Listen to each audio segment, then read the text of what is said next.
Welcome back. So in this session of the videos, we'll quickly talk about the battery voltage selection.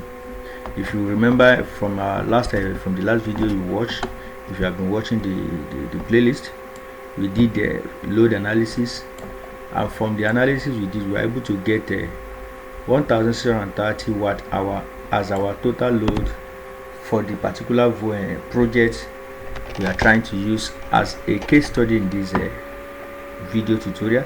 Now, the recommendations is just what you need to understand from this battery voltage selection, because the power you got from the load analysis determines the size of the inverter you are going to go for.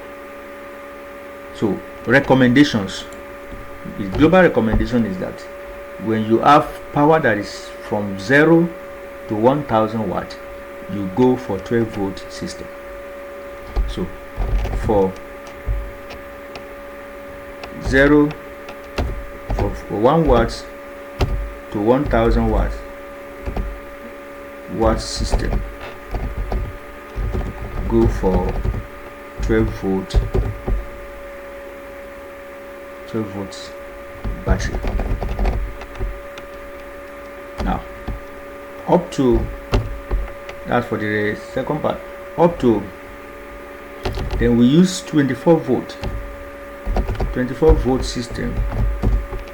That is when the power is up to 2000 watt, that is from 1000 watt upward to 2000 watt. So we make use of 24 volt system. Then 48 volt system is recommended when your power, when the total load analysis, when your power is more than 2000 watt, that is 2000 watt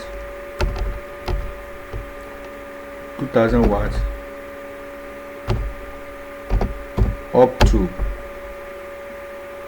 48 volt system, 2000 watt to 5000 watt system. So you make use of 48 volt system. So when your power is more than 48 volt system, when your power is more than 5000 watt, it is always recommended you do what we call multiple inverters in parallel. That is, you cascade the inverter.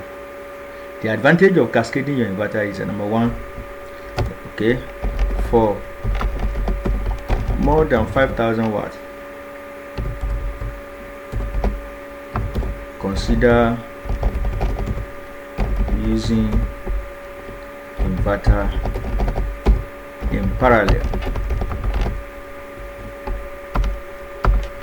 The advantage of using that is that, reasons. Number one, reasons.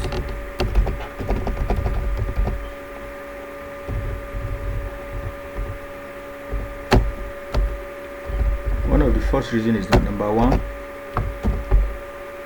it improves for reliability purpose. Then redundancy. If you are an electrical engineering student, you understand what we mean by redundancy. Occasionally you may have a 10,000 watt system, for example, but at certain points you may not even need up to 10,000 watt power. And when you are running a 10,000 watt system, just like you power on a generator, a 2 kVA generator to power just lighting point, you discover that the system will not be balanced. But when you connect it in parallel, at every time you can always switch on certain of the inverter system. So then the reliability, because one thing that is common is that the bigger the inverter, the more complex it becomes. So it is always better to go for simpler inverters like 5000 watts, to have it in 3 places, or 3 kilowatt, maybe like you need 6 kilowatt inverter, just have it 3 kilowatts in 2 places. By that, it will prolong the life. Then it prolong the life of the inverter itself, prolong the lifespan of the system, because the possibility of breakdown with high power inverter is high compared to low power inverter. So that's just the reason. So we have, so from what we calculated here, 1030 watt, you should know that it is more than 1000 watt.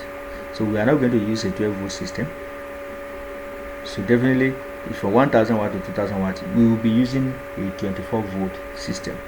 So that will be all in this section of the tutorial. So thank you very much. Please subscribe, like, and share with your friends and your colleagues.